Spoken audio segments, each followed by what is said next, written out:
Assalamualaikum warahmatullahi wabarakatuh. Saya Sri Yulianti dari Prodi S1 Pendidikan Matematika Universitas Tuanku Tanggusan. Baiklah, kali ini saya akan menjelaskan materi yang ada pada mata kuliah Strategi Pembelajaran Matematika. Yang pertama, STEM atau Science, Technology, Engineering, Art, Mathematics. Yang pertama, sains. Sains adalah kajian tentang fenomena alam yang melibatkan observasi dan pengukuran sebagai wahana untuk menjelaskan secara objektif alam yang selalu berubah. Yang kedua, teknologi. Teknologi adalah inovasi manusia yang digunakan untuk memodifikasi alam agar memenuhi kebutuhan dan keinginan manusia dalam memperbaiki kualitas hidup.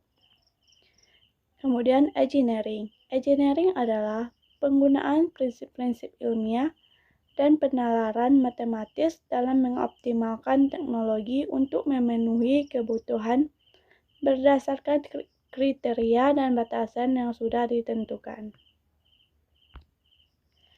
Kemudian mathematics adalah ilmu tentang pola dan hubungan untuk memecahkan masalah. Yang terakhir, art, kreativitas dalam menyelesaikan masalah.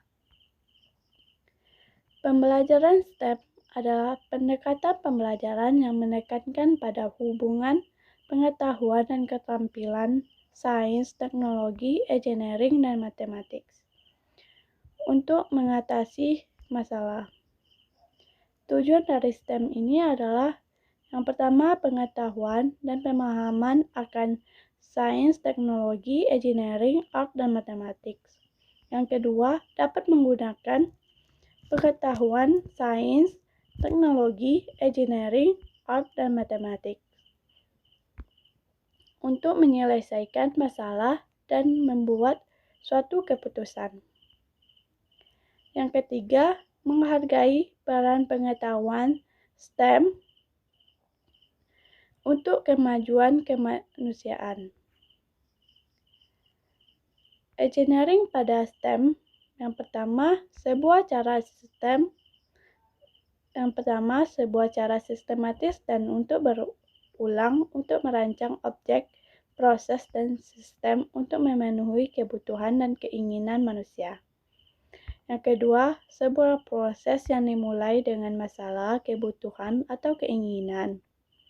Yang ketiga, menentukan kriteria solusi yang berhasil dan bagaimana mengukurnya.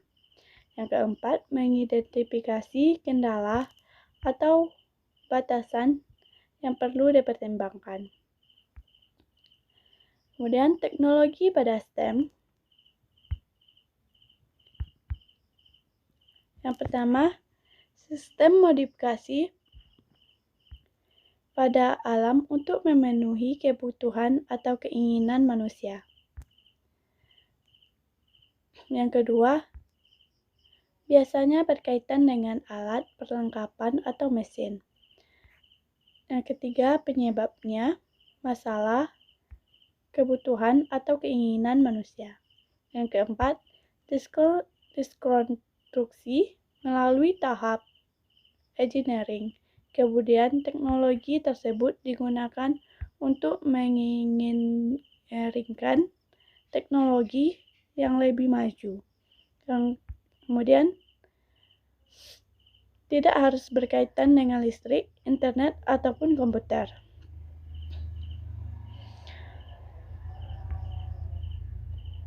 Kita masuk materi yang kedua, yaitu STEM activities.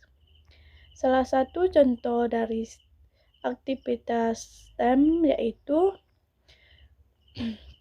musim kemarau menyebabkan banyak daerah yang sering mengalami kesulitan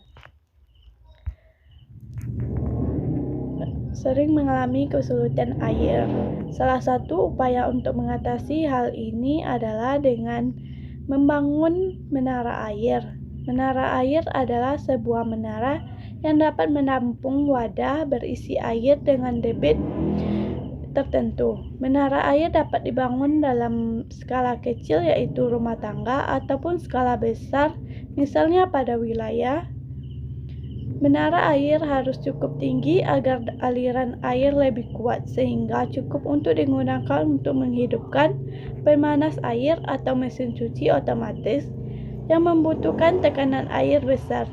Jika menara tersebut dipasang di rumah,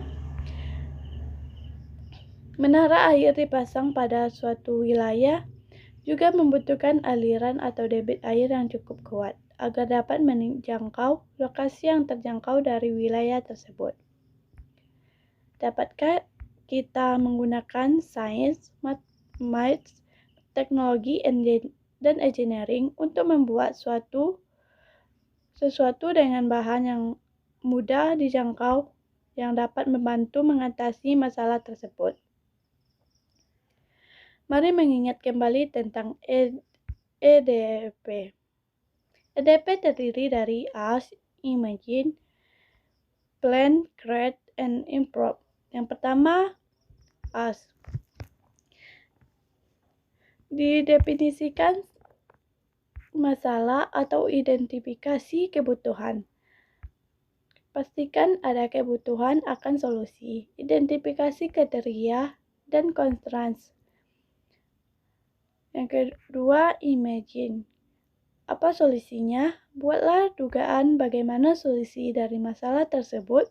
Apakah akan ada hubungan antara tinggi menara dan volume air yang ditampung, ataupun dengan variabel lain seperti luas atau bentuk permukaan menara, bagian bawah dan bagian atas, dan lainnya.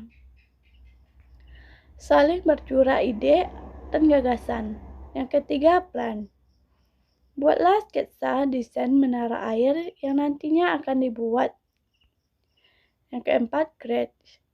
Membuat menara air dengan alat dan bahan. Yang pertama, sedotan, isolasi, mistar, busur derajat, gunting, gelas plastik.